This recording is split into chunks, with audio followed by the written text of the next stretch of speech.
Hi, everybody.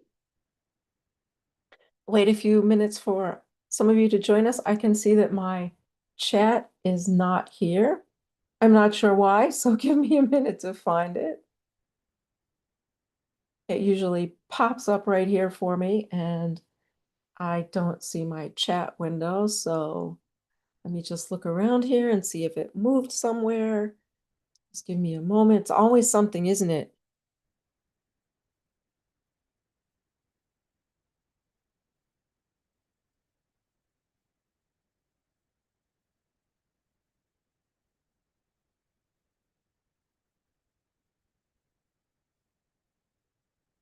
Hmm. Well, where did my chat go? I'm telling you, it's so frustrating, isn't it? Here we go. Let's see. There's you. I can see myself streaming. I can see channels. There's me. There's me talking to you. And where is my chat window? Here it is. Yay. So if you're here, please say hi. Let me know you're here. I see there's a few people. Sorry for that weirdness. I know I had a little trouble last week as well. I'm playing around with different software, but we're all here. So if you're here, say hello. You're someone from YouTube, Reliable 1944. Thank you for joining me. I'm going to wait a couple minutes for people to join us. I have some new lighting tonight, which I think looks really super nice. I've been sprucing up my studio here so that I can do more regular video just as my real 21st century self, although I don't know if I want you to see my 21st century self because I'm not always really thrilled with how I look in the 21st century and prefer my 18th century look. Um, did we have Valentine's Day in the 1770s? No, that is a more modern holiday. I'd like to say that every day was Valentine's Day in the 1770s, that the gentlemen very much appreciated their wives and treated us very well. But of course, it all depends on the lady and the gentleman in the family, doesn't it? But I would like to think that the gentlemen of the 1800s were fine husbands. Mr. Q is. Tonight, I'm going to be talking about, I'm going to catch us up on what's happening in January and February of 1776. Thank you, Mr. Davis. Happy Valentine's Day to you too. I do have a little Valentine here from Mr. Q. Some little Valentine flowers for my desk. Very nice. So I have those right here for us. I'm going to be talking, of course, about what's going on in January, February of 1776. And I'm also going to be talking tonight about something most people have never heard of, and that is the Tory Act of 1776. And I was inspired to do this because my 21st century Mr. Q, oh, my dog Rex says it's 65 degrees on the patio. Well, I'm very glad to hear that, Rex. And as Rex would say, please like the video and share it and subscribe to my channel. The Tory Act of 1776, which I'd forgotten all about myself, but my modern husband, Mr. Q, was watching a YouTube video and someone was talking about the Tory Act of 1776. I'm not going to say who it was because it's a very respectable person. And overall, I liked what they were saying. But like many people who look at the 18th century, they misinterpreted some of it because they didn't know what was going on and what the surrounding events were. And you know, as I've said before, that's very easy for us to do when we look back, but we don't know everything going on at the time. And that's why I'm here on Thursday nights to tell you about what was happening in the 1770s so you'll have a better understanding when you see documents or you hear people speaking or you read a book, you'll have a better understanding of what you'll see, what you're seeing. So if you're enjoying my videos, of course, I'm going to ask you to please come over and join my Patreon community. I have a free membership on Patreon where you can get links to all of my videos, of course, and all of the social media that I put out. So if you don't like to go on Facebook or any of those places, you can find it all in one place on Patreon. And I do have special things for subscription levels. So come over and subscribe and get some of the other things that I put out just for my subscribers. Or if you'd like to, you can always give me a one-time donation, as some people did last week. at PayPal or Venmo, and you can just send me a tip there. If you're on YouTube, there's a super chat, I think, down there at the bottom, a little dollar sign. You can hit a super chat and give me a tip while we're talking, and I'll see your super chat message. Oh, we have a bunch of people here are talking. That's really excellent. Someone asks me, tell my sister Stephanie I said hello. Well, Miss Longo, to your sister Stephanie, Christine says hello. And Mr. Burns is saying hello, Rex. Well, hello to you too, Mr. Burns. So let's get into it, right? So it is February 12th, 1776. We are in Hanover Square, New York City, and things are heating up, aren't they, for the American Revolution? Now, we have finally received an update on the expeditions of General Richard Montgomery and Colonel Benedict Arnold to Canada, and it is with a very heavy heart that I must announce the loss of General Richard Montgomery, wife of Janet Livingston, who is the daughter of Robert Livingston of Claremont. A very, very sad occasion for all of us in New York, the loss of General Montgomery, who is a very much loved member of the community here. So that was a shocking loss and shocking news when we heard it as the gentlemen started returning from that expedition. Although General Montgomery won his engagement at Montreal, the sad part was he was killed at Quebec on the last day of last year, December 31st of last year. Richard Montgomery and many others fell in the Battle of Quebec. Colonel Arnold himself was terribly wounded in the leg, and I hear Doggy Q is in the room. So Doggy Q is in the room. He's wagging his tail, and hopefully he's not going to knock over my green screen tonight. No, he did not, so that's good. And we have also heard the news of many hundreds taken prisoner at Quebec, as well as those who were lost. My good friend, Reverend, excuse me, I just make sure that everything is in order after my doggy left the room. Now he's back, of course. We'll just have to bear with the doggy going in and out and back and forth under the screen. So excuse that. So we are also very happy to hear that young Aaron Burr and young Matthias Ogden have returned unharmed from the Battle of Quebec. So we're very happy to hear that, as well as a number of our other young men. But the loss of Major General Montgomery, weighs very heavily both on the city of New York and, of course, the Hudson Valley up through Albany and Claremont, where he lived. Wonderful doggy. He's a wonderful doggy, but he's very annoying. So that is just some of the news that we've been hearing. Also, of course, rumors that the invasion that is at Boston will be coming to New York. So there are rumors of that has everyone unsettled and worried. And what else has been happening that I haven't mentioned? I think that catches us up pretty much. Now, an ongoing problem and discussion here in New York, as well as the rest of the colonies, is what to do about Tories, right? What to do about Tories. Oh, who else is here? Oh, my rebel friends from Tennessee are here. And let's see who else just came in.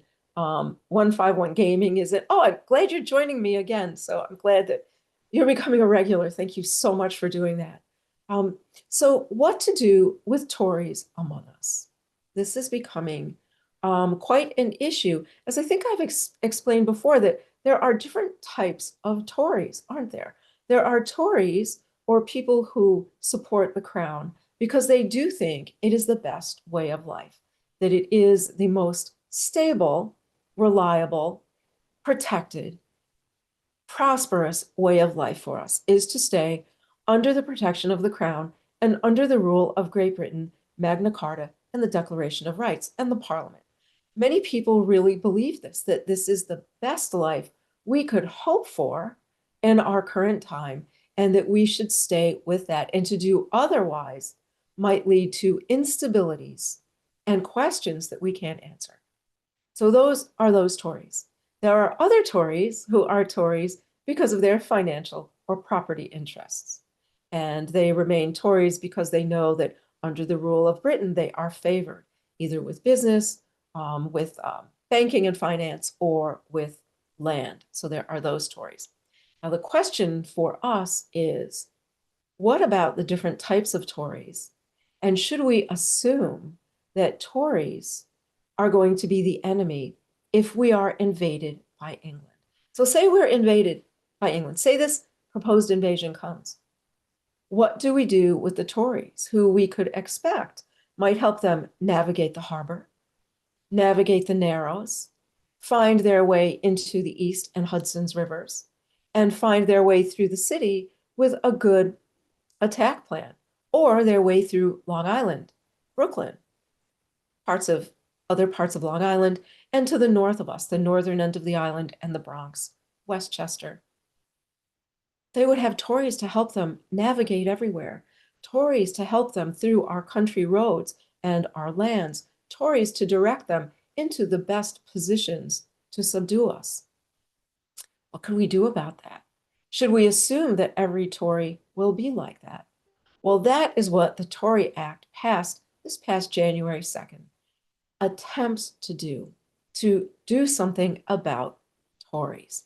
So the first thing it does is it explains that the best intentions we have is to speak to those who are misguided, who really do believe the best way is to maintain the current relationship with England, and to explain to them all of the things that have happened over the past decade that show that it is not the best way, to explain about our rights as subjects under the British Crown, and to explain the various ways in which those rights have been violated by the King and the Parliament, and that we should assume, based on their behavior, that those rights would be continued to be violated. In other words, we would never be able to go back to the happy relationship we had before the Stamp Act of 1765.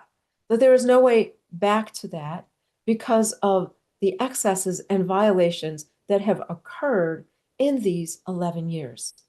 And to explain that kindly, patiently, and methodically to people who perhaps just do not understand what's happening. And many people don't. People have to work hard.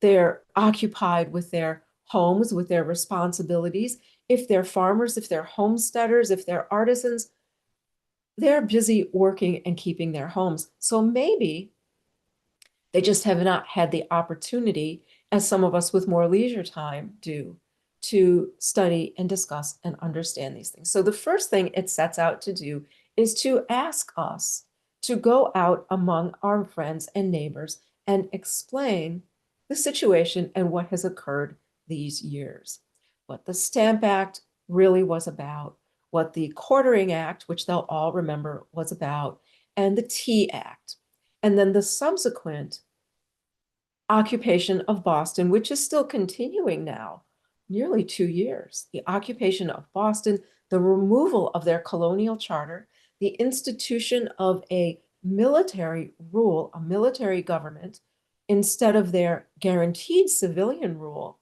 the blockade of their harbor, and explain all of what's happening. That the king and the parliament, by removing the Charter of Massachusetts and replacing it with a military government, has violated their natural rights. You see, the government's job is to protect our natural rights.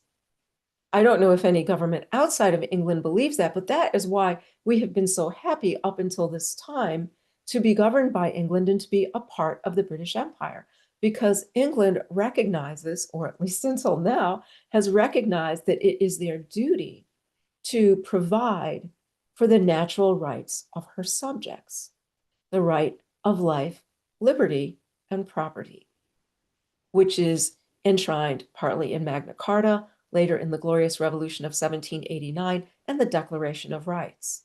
Also, the power increase in the Commons, representing all of us, and the less power in the monarch, right? No longer the idea of the divine right of kings and the monarch, but the monarch is now responsible to the commons and the people.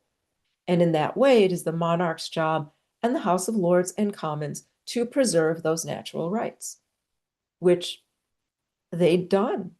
We had self-rule here from the start, right? Self-rule, governing ourselves, just being overseen by the crown and the parliament. And mostly they left us alone until they needed income from the French and Indian War. And then they very slowly began encroaching on those rights. One of them, the right not to be taxed for revenue without our consent, the Stamp Act, and that we ought to explain that again to our neighbors. And then the Quartering Act, being made to house troops among us, British troops whose job it is to defend us, not live with us, abuse us, and coerce us into doing as the crown or royal governors intend. So the Quartering Act. And then the Tea Act, providing a monopoly on a product to the East India Company, whose methodologies in India and China we abhor here in the colonies. So all of this, and then the Boston Tea Party, the people of Boston expressing their anger over the Tea Act, throwing the tea into the harbor, and instead of the people who committed the crime, which is a crime against private property, right? Private property, the property of the East India Company, not the property of the Crown or the Parliament, private property. So private citizens who committed a crime against private property were now punished by the Crown rather than through civilian government. In other words, them being identified, arrested, and tried publicly in front of a jury of their peers as guaranteed to us in the colonies. All trials of people here are held here in our courts with juries made up of our neighbors, and that should have been the process in Boston. Instead, the entire city of Boston was punished by the government, and the colony have their charter guaranteeing those rights removed and replaced not only with a military government, but now the people of Massachusetts can be taken to England to be tried or be tried in military courts. And the act says, passed by the Continental Congress, that we ought to explain these things again to our neighbors, showing them documents, explaining to them what happened, and getting them to understand that we are now at war with our own government, that our government has invaded us and has killed us. They therefore are no longer entitled to be our government. How is that them? How, in what way is that protecting our natural rights? It is not. They have now become our enemy. And to try to explain that as clearly as possible and bring our neighbors who are Tories through sentiment, as Thomas Paine so eloquently explains, that many people love the government today out of sentiment, but are not truly aware of the abuses that it perpetrates upon us. And they're just holding on through a sentimental feeling of being subjects of the great British Empire.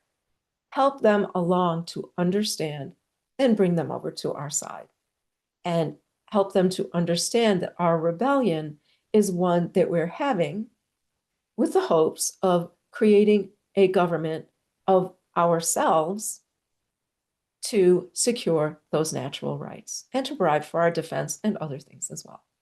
And that's the first thing that we should do, is to gently, kindly, and thoroughly explain to our Tory neighbors.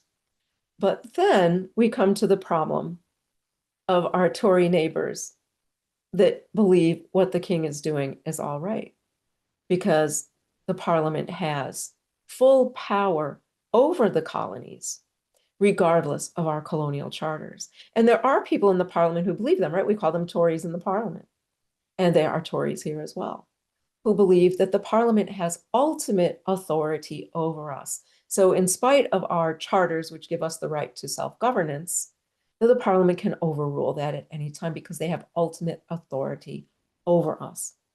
And that those are the Tories we must concern ourselves with. And of course, the ones who are going to stay Tories because of their monetary, shall we say, benefit of being Tories. So there are those Tories. And the Continental Congress suggests that in the case of those Tories, we disarm them. That is interesting, isn't it? Now, let me drink of water. That we go forward, our colonies, our colonial militias, our committees of safety, and our continental troops that are located nearby, go forward and disarm them. Now, that to many people is a difficult idea because as British subjects, we have the right of defense. We have the right of defense, defend our person, our carriage, our horse, our home, using a sword, pistols, a rifle, a musket, a cannon. Do some of you know in your time that we do have private cannon, in my time, that we do have properties that defend themselves with the use of a cannon, and that the Continental Congress has recently called up the privately owned cannon in New York for the potential defense of New York later this year? I wonder if you knew that private citizens have cannon. We have the same weapons that the military has. We have the same weapons. I'll go so far as to say that the British are finding out we have some better weapons, aren't they? As that they have now been subjected to riflemen in some of the battles that have already occurred. So they may be seeing that our gentlemen here may have some superior weaponry to them. But yes, we do have any type of weapon we desire to protect our property. And 151 Gaming is interested in the private cannon. It is fascinating, and there is a piece in the legislation in early 1776 that does call up the privately owned cannon in New York and instructs everyone where they should be placed for the defense of New York and which high grounds they ought to be placed for the defense of New York for 1776. So that's very interesting to know, right? That some of the cannon are private. So the idea for us to disarm our fellow colonists who, like us, enjoy the right of defense is a difficult idea because our view of rights is that my rights extend as far as they don't take away your rights, right? So my right to life, liberty, and property extends to whatever I would like to do as long as it does not interfere with your rights to those same things. So how can we justify disarming our neighbors? Well, if you think that our neighbors now can be our enemies, maybe when the British arrive, your neighbors will shoot you. So now we have to consider that some of our neighbors might be an embedded fighting force against us. And we have to assume that some of them will be, that some of them will form militias to fight us, or some of us will fight with the crown against us. Some of them will aid them, and some of them will shoot us. But the question is, how do our committees of safety, who, not to be too critical of my Whig friends, have in recent days been harsh on people who were not the enemy? So how can we be sure? Well, we can't be sure. And this is a very controversial idea here in New York. Now, for those of you outside of New York, it is not such a controversial order. Well, first of all, you don't have as many Tories as we have. Everyone knows New York has more Tories per percentage of population than any other city in the colonies. So this becomes more problematic for us simply because we have more Tories among us. I would say that about half of us are Whigs and half of us are Tories, or maybe more accurately, 30% are Whigs, 30% are Tories, and the other 40% would like the whole business to go away. But still, that 40%, when the fighting begins, which way will they go and how do you know? Well, you have to know them and you have to talk to them. So we have to go out and talk to everyone and try to ascertain who may or may not be an enemy. A very difficult and trying and troubling thing to have to do to decide who your enemy might be. Now, I know in some colonies, they're not having a problem with this at all. Our friends in Rhode Island are not having a problem. Boston already knows who their enemies are. They're not having a problem. Pennsylvania may be having a problem in that they already have other issues over who are friend and foe. But in New York, this is difficult because so many of us are Tories and so many of us are married to each other in families and have long going relationships over generations. I have a question. Would it be incorrect in calling the Revolutionary War as a civil war? Even Benjamin Franklin's son stayed loyal to the crown while Franklin turned rebel. It is indeed a civil war. It is. And in some places, much more so than other places. So in northern Pennsylvania, it is indeed a civil war with neighbors against neighbors who have had problems over property ownership for long before the war has begun. So it's certainly a civil war there.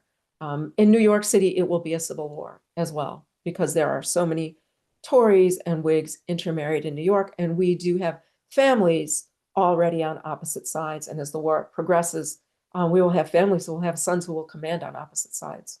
And that will happen throughout the colonies. In the Carolinas, the Scottish clans will turn against each other. The Scottish clans will turn against each other as well. And that will be like a civil war there.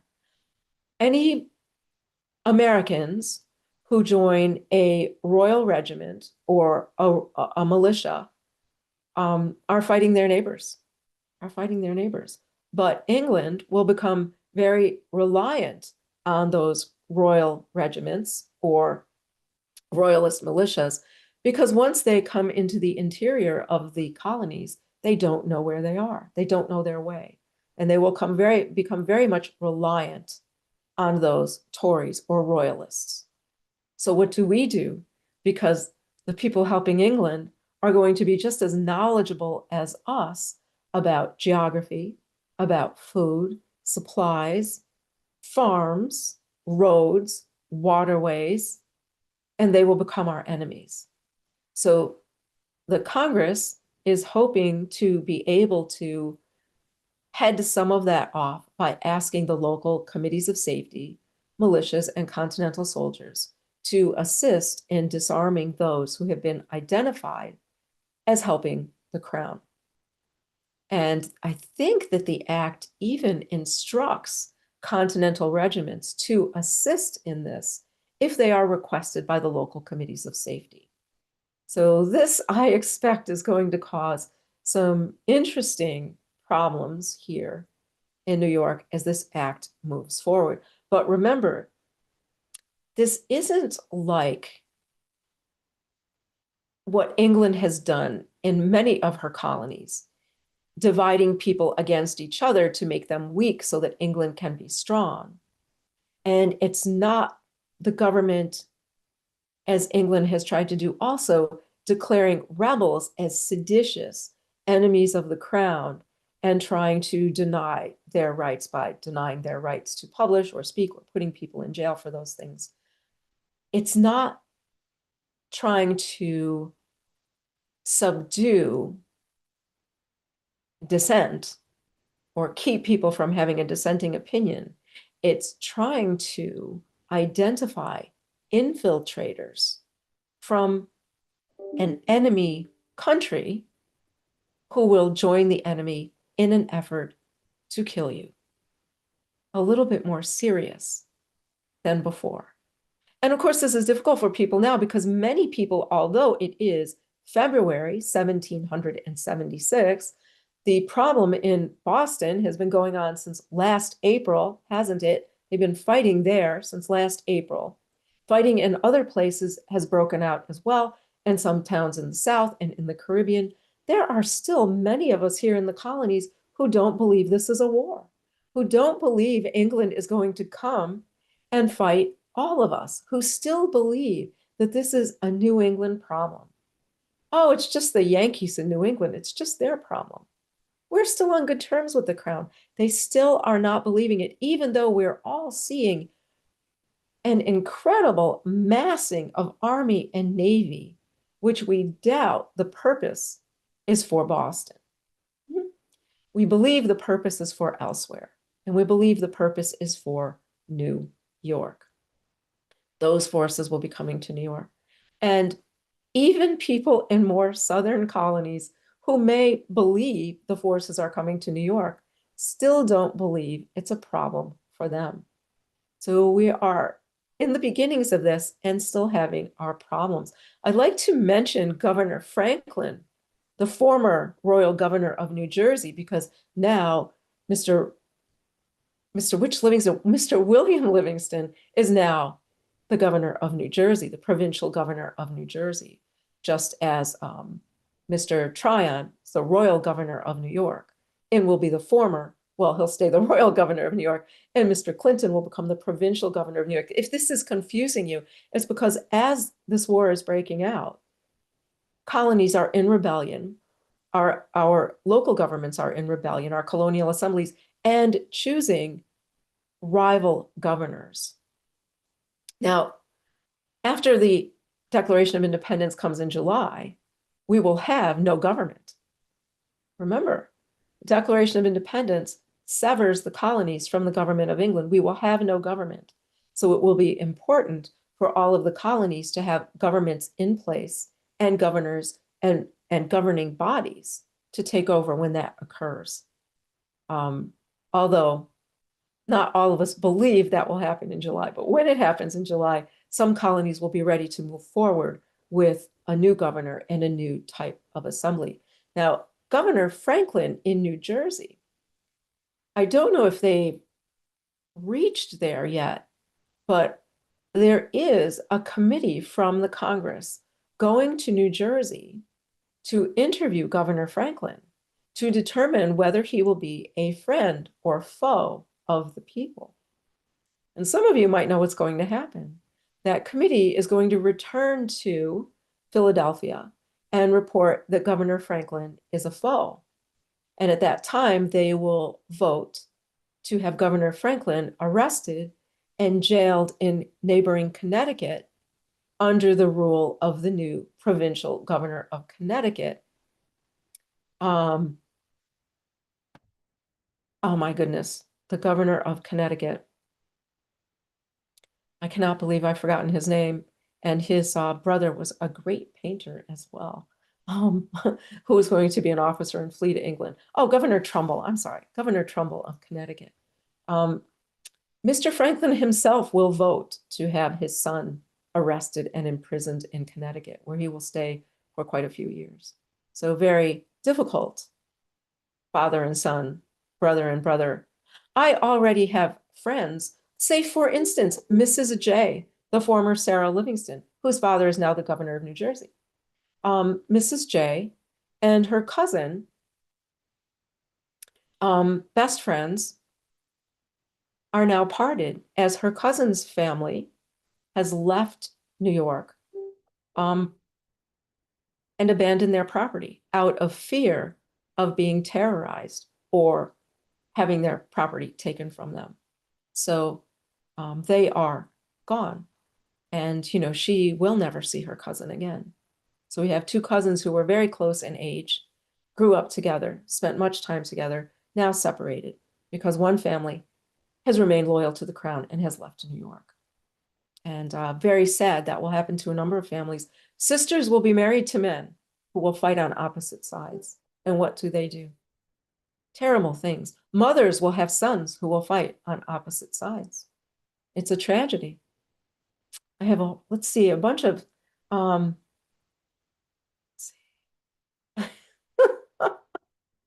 Let's see. We're giving someone, oh well. Oh well. Let's see.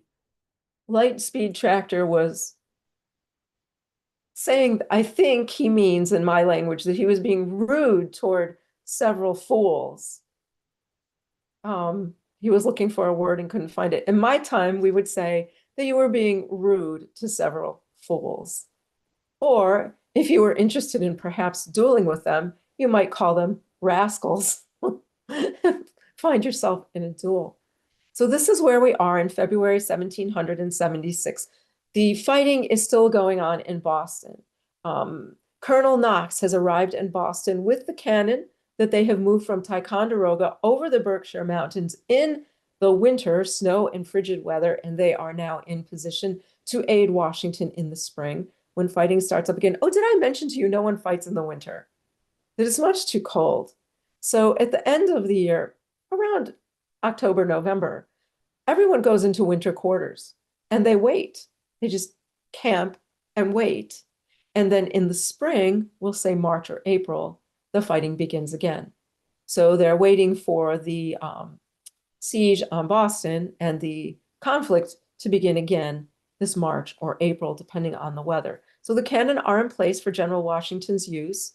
More men who were at Quebec are heading that way to help as well. More forces are being raised. New York has begun fortifications, as I mentioned. The people with cannon have been ordered to take their cannon and place them on various high points around the island. And other arrangements for fortifications are being made, and also to raise continental troops and local militias for the defense of the town and the island. Defense of the harbor is an impossibility. So we are quite worried, as there is no way to defend our harbor from the British Navy. So we can expect that the Navy will take the harbor and likely will take the East and Hudson's rivers. And we will have to do our best to defend our island from an invasion. And we'll see how that goes as it happens. We'll do our best. Let's see. Yes, and Mr. White says winter is difficult on black powder. Keeping anything dry in the winter, a near impossibility. So the men are not only cold, they are wet. Food, difficult to attain, especially since Boston is blockaded and everything has to travel over land. And it is winter and it is snowy and it is cold. I think in your time, there was just something out called a video, which showed an ice ship traveling through the ice on our harbor here in New York. In your time. Well, in our time, the harbor freezes as well. And cannon can be moved between Manhattan and Staten Island. And if it's cold enough, between Manhattan and New Jersey, and of course, between Manhattan and Brooklyn.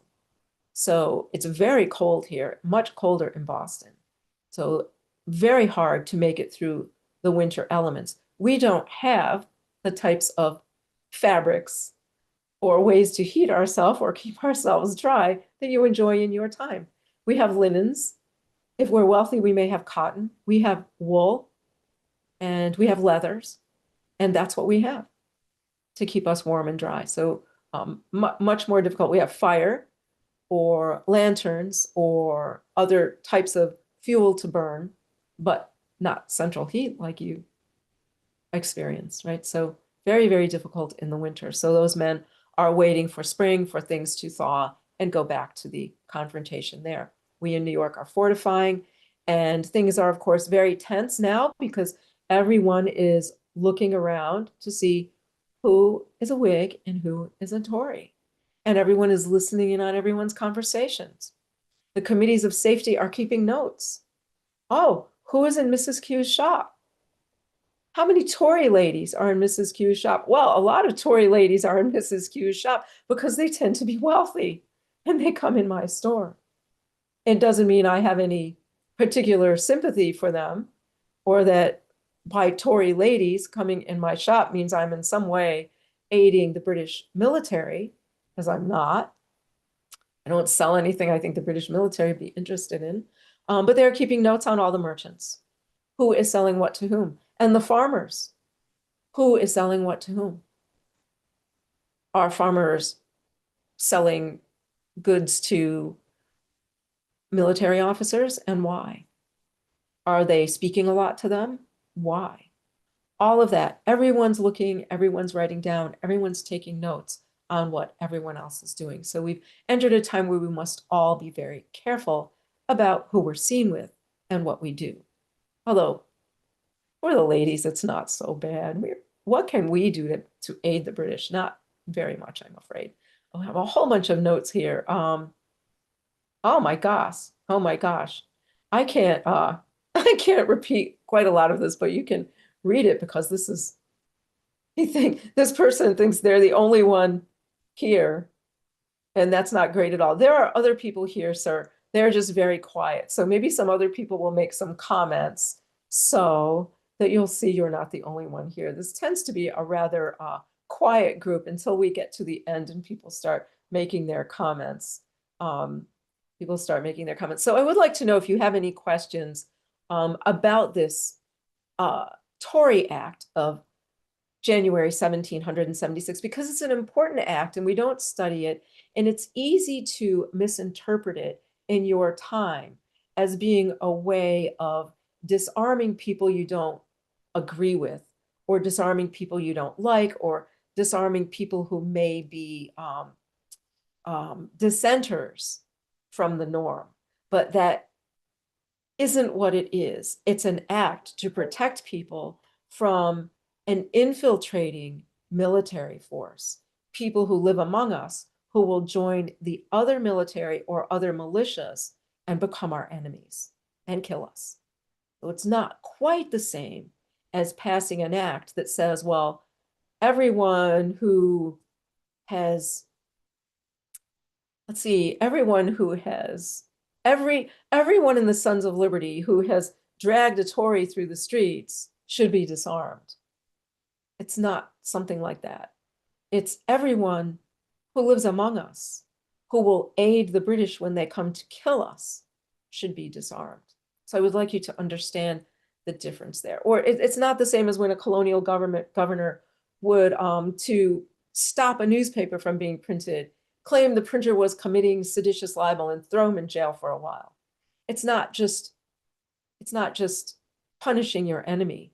It's protecting our lives and our property from death and destruction. So it's a little bit different. So always remember, when you look at documents from my time, to think like it's my time and to understand what's going on in my time.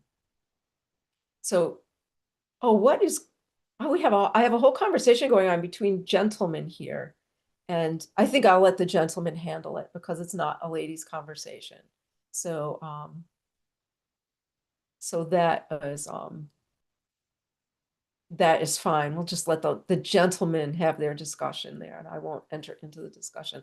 I try not to engage gentlemen's discussion very often. Just I'll stay with the ladies if I can. So it's important to understand what is happening in our time and the fear that we have and the worry that we have, as we know that many among us here in New York are going to help the British when they arrive. And the difficulty is identifying correctly who they are and making sure they cannot do that. And I'll just give you a little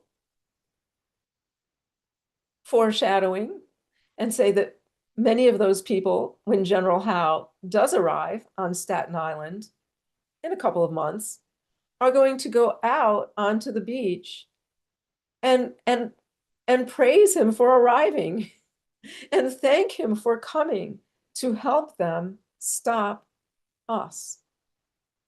So we do have that element among us who is going to aid the other side.